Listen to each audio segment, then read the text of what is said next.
Selamat petang, salam sejahtera. Isu paling hangat petang ini harus dibongkar. Bongkar, jangan tak bongkar. Bongkar sampai terlunde. Ulas, jangan malu-malu biar semua orang tahu.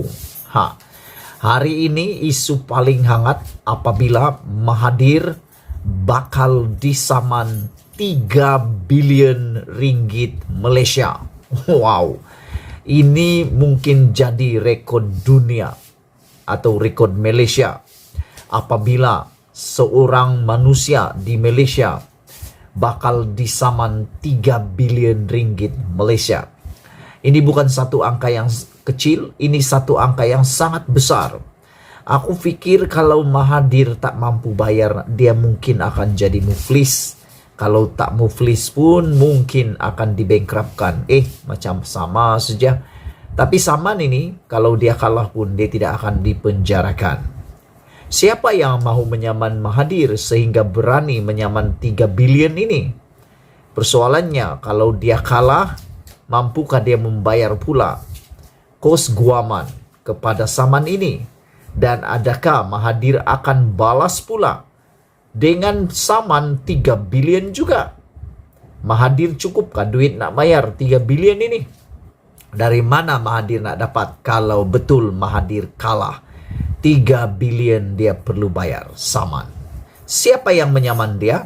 Tidak lain tidak bukan Puan Zarkasi.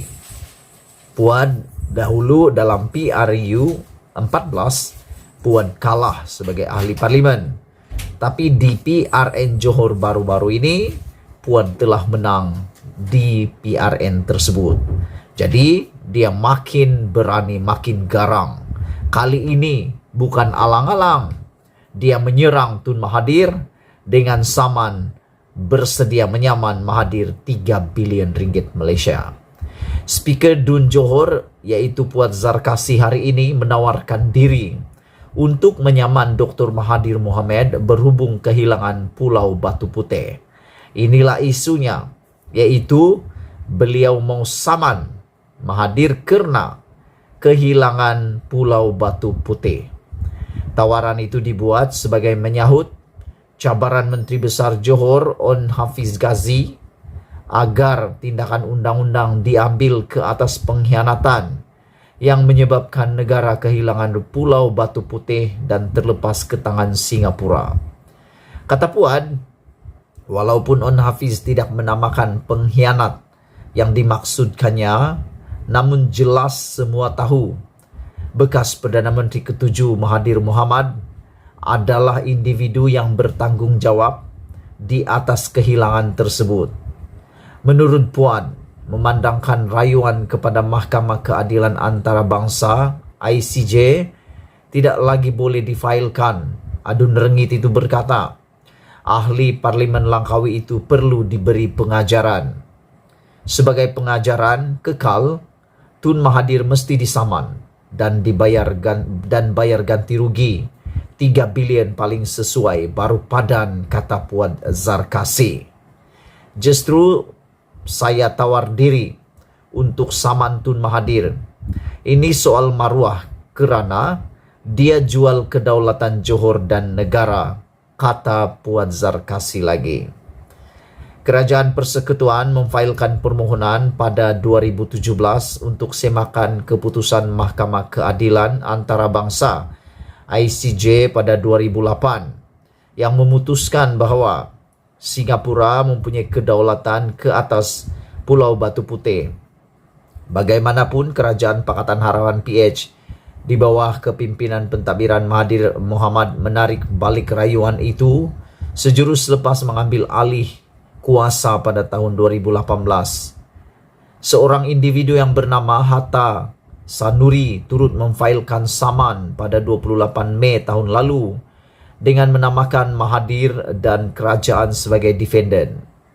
Hatta mempertikaikan tindakan kerajaan menarik balik permohonan semakan kehakiman terhadap keputusan ICJ bahawa Singapura mempunyai kedaulatan terhadap Pulau Batu Putih.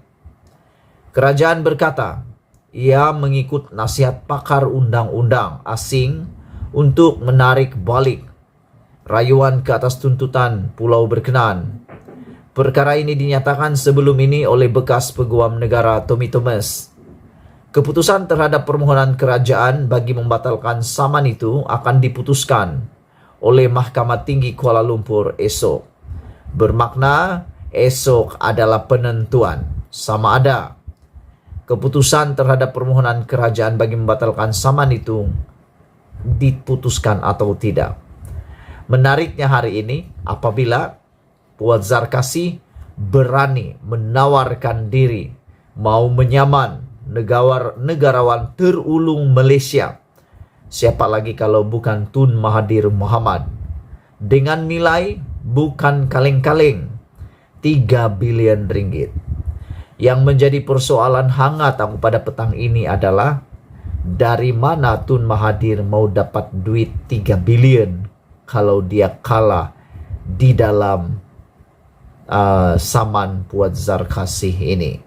Dan persoalan seterusnya adalah benarkah seperti yang didakwa oleh On Hafiz bahwa ada pengkhianatan. Diambil kata pengkhianatan yang menyebabkan negara kehilangan Pulau Batu Putih ini. Dan kata Puan itu merujuk kepada Mahathir Mohamad. Benarkah Mahathir Mohamad telah pun menjual kedaulatan Johor dan negara Malaysia? Menurut Puan, beliau sanggup menyaman Tun Mahathir dengan nilai 3 bilion ini sebagai pengajaran kekal kepada Tun Mahathir. Mahathir di saat senja, mataharinya hampir terbenam, pula di saman 3 bilion. Persoalannya, mampukah lagi Mahathir turun naik ke mahkamah? Mampukah lagi dia menyelesaikan kes ini sehingga selesai? Atau dia tidak sempat untuk menyelesaikan saman ini di mahkamah? Kerana yang kita tahu, Mahathir memang tidak sudah sesehat dahulu, secergas dahulu, dan dia semakin tua. Justru Puan menawarkan diri untuk menyaman Tun Mahathir. Karena menurutnya ini soal maruah, kerana dia jual kedaulatan Johor dan negara Malaysia. Kerajaan Persekutuan memfailkan permohonan pada 2017 semakan ke atas keputusan Mahkamah Keadilan Antarabangsa pada 2008 yang memutuskan Singapura mempunyai kedaulatan ke atas Pulau Batu Putih. Sekian dulu ulasan untuk petang ini. Sebelum kita berpisah, tinggalkan komen kamu. Tinggalkan komen banyak-banyak. Setujukah Anda dengan saman ini atau siapa yang akan kalah nanti? Mahathir akan kalah atau tidak? Kita tengoklah nanti. Malaysia kita punya, kita jaga sama-sama, cintai Malaysiaku. Kita jumpa lagi. Bye-bye.